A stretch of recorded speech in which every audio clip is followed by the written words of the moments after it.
大家好，我叫叶瑞美，从事舞蹈工作大概有30年。那我非常喜欢我这一份工作，因为我觉得人一生当中能够有机会做自己喜欢做的事情，这是最幸福的事情。那以前为什么会接触这个舞蹈？我学的是国标舞。那我从小喜欢跳舞，可是一直都没有机会。那是大概是高中以后一直开始发胖，然后20岁那时候那一年，我记得我用了很多方式，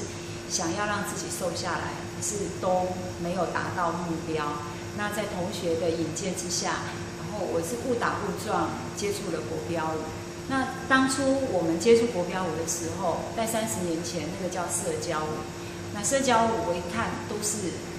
中老年人在跳，我那时候是很抗拒，我想说这个舞蹈不可能可以让我瘦下来。可是误打误撞接触了以后，才发现，这个舞蹈真的很有乐趣。那从那时候我开始学跳舞，我记得那时候学所谓的初级的社交舞，在一个业余的老师的办公室。在下班的时候，我们几个同学邀过去，大概3个同学一起到那个办公室里面下班学习国标舞。那1个礼拜的时间就要把4种舞都学完，学完以后老师就带我们去舞厅玩，哇，超好玩的。从那时候开始，我就觉得说这个舞蹈原来是这么好玩。然后从此以后，我几乎每天都在跳，1年365天，大概有363天都在跳这个舞蹈。然后只有大年初1跟除夕夜这2天没跳，其他的时间我都跳，然后想尽各种办法、各种机会都不放过的要跳这个舞蹈。然后在因为喜欢，所以这跳了2-3年后，就有个机会认识了我先生，然后我们一起搭档去参加舞蹈的比赛。那从舞蹈的竞赛里面，让我们去提升自己的舞技。那也很奇怪，就是那个机缘到了，很短的时间，我们就开始接触教舞，对，一边教舞一边就是比赛，这样的过程，人生就觉得很充实。这样子的时间，我们大概有10年的时间，都一直在过这样子的生活，觉得我自己也觉得很快乐。那但是这中间，因为有很多，因为教这个国标舞，有很多人会告诉我说，你确定你可以就是用舞蹈过一生吗？你会不会老的时候你会无所依靠啊？就听到他们这样子的提醒以后，我也想想，好像也是。所以在这个过程当中，我就开始去外面去接触什么房地产啊。去学习接触房地产，去卖房子，然后去学做传销，然后因为传销告诉我们说，你只要花3年的时间，可以换30年的那个成果，所以我也去尝试，然后也去开餐厅，绕了一大圈了以后回来，我发现我最爱的还是舞蹈，对，绕了一大圈以后，我又回到教室里面。那这个过程好在我先生一直都没有放弃舞蹈，我也没有放弃啦。我只是想说要去再做一份事业，然后来让我可以更安心、更放心的跳舞。后来我发现是错的，多此一举。结果我回到教室以后，我们就开始用协会的方式去推展舞蹈。因为那时候大概在15年前吧，我们就是比赛教舞。这个过程大概是10年，然后5年我跑去尝试其他的事业，然后再回来教室以后，我就发现真的是多此一举。然后从那个时候开始，我就开始培训小孩子学跳舞青少年、儿童，那时候从儿童，因为我女儿还有我妹妹的小孩也都还是小孩子，就是那时候有几个家长也觉得这个舞蹈有兴趣，就带了一群小孩子，大概从8个小孩开始教。那这15年当中，这小孩子就从幼稚园、小学、国中一直到大学。那现在这些小孩子现在就是算是开花结果了，因为从他们开始学舞，大概1年到1年以后，我们开始带他们出去参加比赛。那小孩子，初生之犊不畏虎嘛，就是跳，其实一次跳一次，初赛就下来了，就回家了。从这样子开始，慢慢的到每个礼拜我们带他去比赛，获取一些经验以后，然后我们在他武技上一直的要求，他们慢慢从跳了大概3年以后，开始得到好的成绩。他开始从儿童组的冠军，然后青少年组冠军，到现在的业余组冠军。我们的青少年选手最多的时候大概有200多位，所以推广这个青少年这一个区块，真的让我觉得很有意义。然后我也看到小孩子这样子慢慢的成长，然后我自己觉得非常有成就。那过后呢，应该是在5年前吧，5年前那时候我们协会在推展的时候，刚好理事长说他要去推展别的业务，没有空了，所以我必须要换理事长。结果在这个过程当中，找到了于耀东议员来担任我们的理事长。他担任我们的理事长以后，他开始说：“你们跳国标舞的好像都是你们自己快乐。”对，因为他个人从事公益活动很多，所以他就觉得说，如果你希望我当你的理事长的话，他希望我能够推展跟公益相关的活动。然后我说，事实上我们喜欢跳舞的人不是没有爱心，对不对？我们不是没有爱心，所以我想说，他既然说要推公益，那我知道跟国标舞最直接的关系就是跳轮椅国标，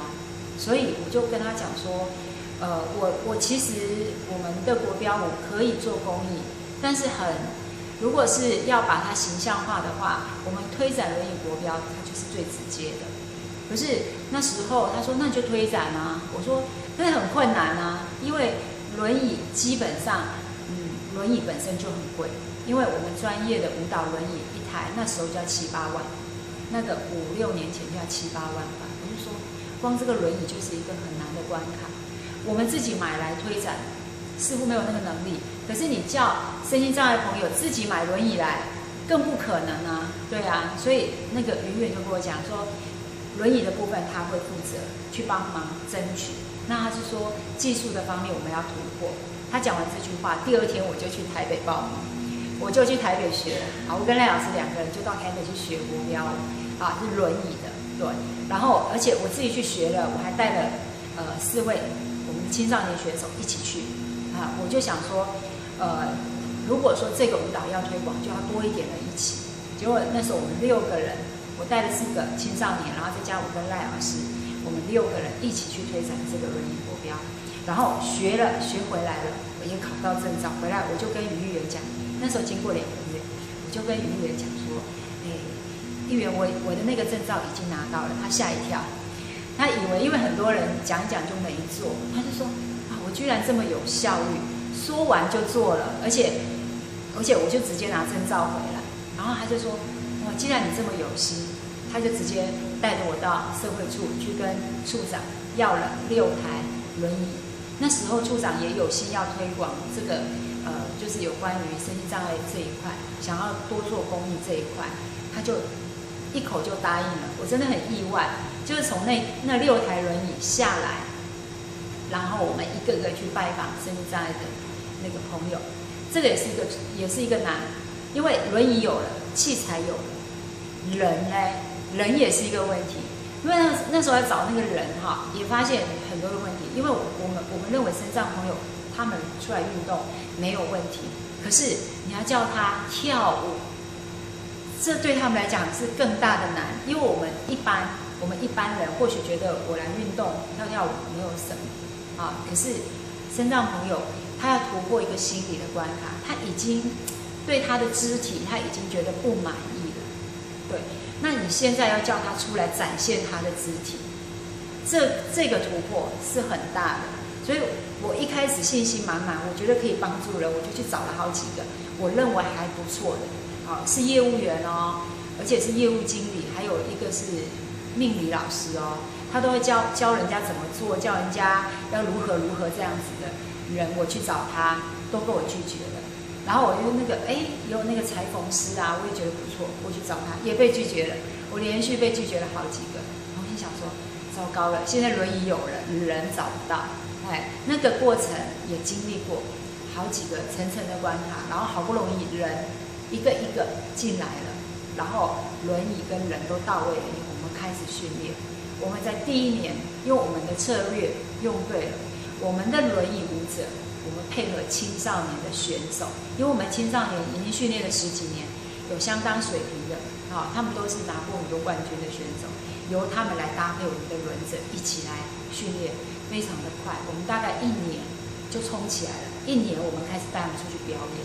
那就是经验。到哪里全省各地都经验，因为轮椅国标要推起来非常不容易。现在国内10几年来也不过6县市，只有6县市可以推得起来，其他县市要推都一直说要推，但是都推不出来，对，没有那么容易。所以我们1年后，我们就开始让我们的轮者开始曝光，然后各地的邀约就进来了，然后慢慢的，我们也让我们的轮者尝试去比赛，从第1年开始就是敬陪末座嘛，那现在都是每次出去比赛都是前3名都是我们的选手，对。然后去年103年，我们的轮椅国标选手还代表亚帕中华民国去参加韩国仁川的亚帕运，得到银牌所以我觉得就是推展这个区块，我们不但让我们的身心障碍朋友他得到健康，得到快乐，因为我们自己跳舞的人知道，在运动的过程当中你是快乐的，对，你会身体会越来越健康，心情好，对不对？气血循环又好，对。那帮助他们健康之外，还帮他们找到一个舞台，也可以让他们有自信。像我们那个得到亚帕运的那个选手，他现在他个人邀约不断。我知道我这边接到电话，很多的媒体就是主动说要来采访他，然后再来就是学校像亚派还有裕达，他们都来邀约他去演讲，去分享他的心情，对。那这个对他来讲就是很大很大的一个肯定，对。那我就觉得，就是我们那个理事长他很有眼光对，他也本来就是很喜欢做公益。那他本来不认同我们这个舞蹈，可是他是因为轮椅舞，他觉得说这个推动的很好，所以他一直很满意我所推动的这个轮椅这一个区块，然后他也很满意我的青少年选手，因为我们青少年选手也是全国各地的比赛都是拿到很好的成绩。去年我们参加全民运动会，我们的拉丁论法这一对选手也拿到冠军，然后恰恰拿到第3，斗牛拿到第5，成绩也是很不错，对。所以他一直觉得我这个青少年选手跟我们的轮椅国标一直让他很满意但是他也有协助推动银发族这一块。那银发族这一块呢，我们也在各地的社区也在宣导，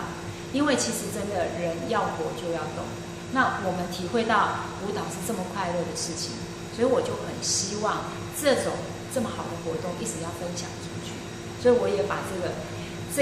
分享这个舞蹈，推广这个舞蹈作为就是我这一生的志业。那也从此以后我也不会想要再去做别的事业，我就觉得